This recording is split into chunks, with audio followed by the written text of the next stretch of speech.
E o que que significa? Eu peguei essa parte do gráfico aqui, né? Mesma parte lá.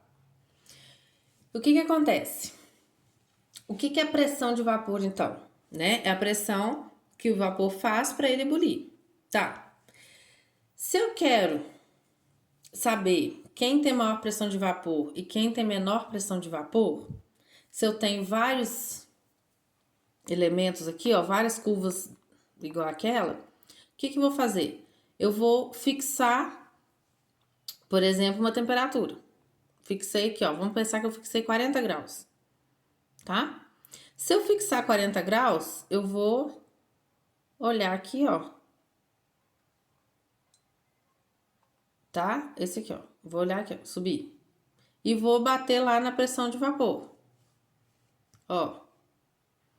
Bom, quando eu pego a mesma temperatura, quando eu subo aqui, ó, quem tem maior pressão, quer dizer que vai ter a maior pressão de vapor, beleza?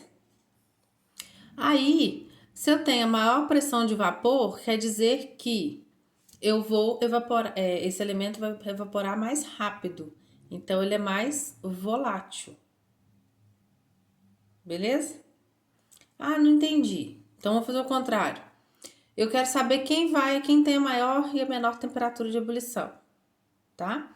Eu vou sempre quando eu vou olhar isso, eu fixo ou um lugar ou outro, né? Se eu quero saber a pressão, eu vou fixar a temperatura. Se eu quero saber a temperatura, eu vou fixar um valor de pressão.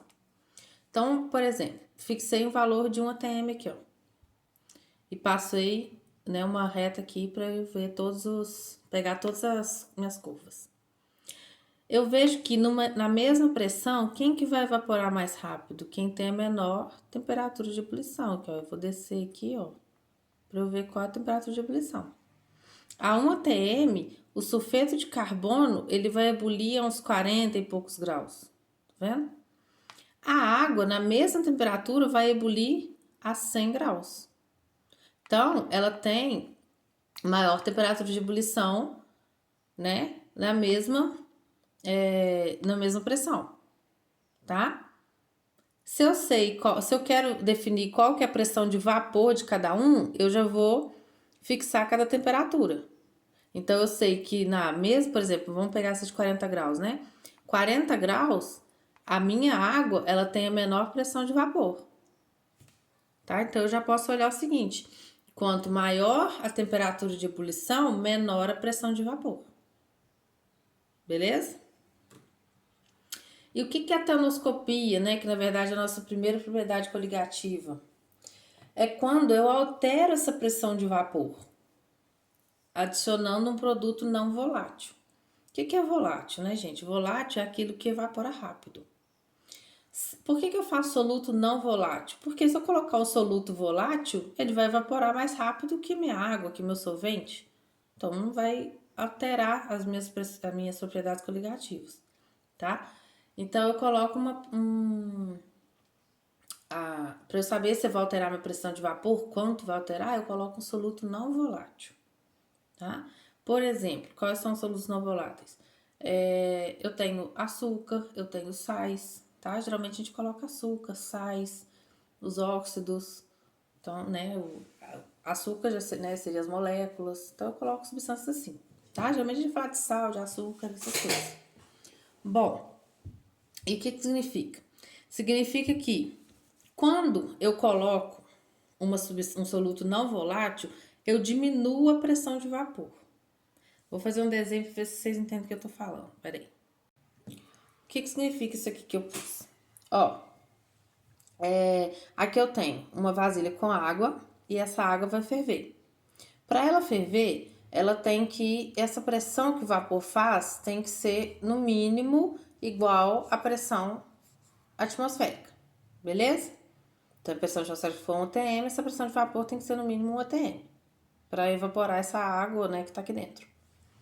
Se eu tenho um soluto, ou seja, se eu estou falando da propriedade coligativa tonoscopia, eu adicionei um soluto não volátil, no caso eu coloquei aqui açúcar, glicose, tá? Olha só, Dá dando pra vocês verem? Esses pedacinhos que eu coloquei aqui seria o açúcar, né? Essas bolinhas que eu coloquei aqui, ó. Então, o que acontece? Se antes a água era livre, né? As moléculas de água eram livres para evaporar, agora é como se essa pressão tivesse que fazer um caminho. As moléculas de água, elas têm que desviar desse soluto. Vê que não é mais um caminho reto? É como se ela tivesse algo atrapalhando ela a evaporar, né? Uma barreira. Então, até isso aqui conseguir atingir essa pressão atmosférica vai demorar mais tempo, não é? Então, quando eu adiciono um soluto não volátil, eu diminuo a minha pressão de vapor, beleza? Então, vamos ver aqui, ó. Tá falando aqui, ó, tá vendo? Quanto maior a concentração de soluto, então não importa quem é o soluto, importa a concentração dele. Mais essa pressão de vapor diminui, tá? Então, a gente está analisando sempre, pressão de vapor não é o vapor, né? Não é do líquido para o gasoso. Então, a gente está analisando sempre aquela parte da curva que faz isso aqui, né? Então, ó, na mesma temperatura, uma substância pura, por exemplo, a água pura, vai ter uma pressão de vapor. Se eu coloquei água com alguma solução, ou com água com açúcar, água com sal, qualquer coisa assim, eu vou diminuir essa pressão de vapor, tá? Vai ser uma pressão menor, tá? Então, pensa, se eu tô fazendo uma pressão, pega esse meu dedo, faça uma pressão na tela aqui, é uma pressão maior. Mas se na frente da tela eu colocar um monte de folha, tiver aqui um chumaço de folha desse tamanho, e fizer uma pressão com o meu dedo aqui, ó, tô aqui mais perto da câmera, bem de longe, né, no meio aqui, ó, tiver um monte de folha, eu vou conseguir fazer uma pressão maior lá? Não vou. Então, eu vou diminuir a pressão, é a mesma coisa. No caso, a pressão de vapor, tá? Então, por exemplo, eu quero fazer o café de manhã. Eu vou colocar água com açúcar logo no início, na hora que eu vou já que eu vou ebulir a água, né? Eu vou esquentar a água já com açúcar? Não. Como é que eu faço para diminuir o tempo que essa água vai ferver? Eu vou ligar o fogo, deixar a água quase ferver. Quando ela estiver fervendo, a gente coloca o açúcar. Aí vocês vão ver, depois fala e quem não, né, não quiser mexer, pelo menos vê a mãe fazendo, alguém fazendo. Quando você coloca o açúcar com a água quase fervendo, a água para de ferver por um tempo. Aí você mistura aquele açúcar, ele vai dissolver na água e você vai ver que a água vai voltar a ferver. Porque diminuiu a pressão de vapor dela e ela vai ter que se igualar à pressão de vapor do ambiente de novo. Beleza?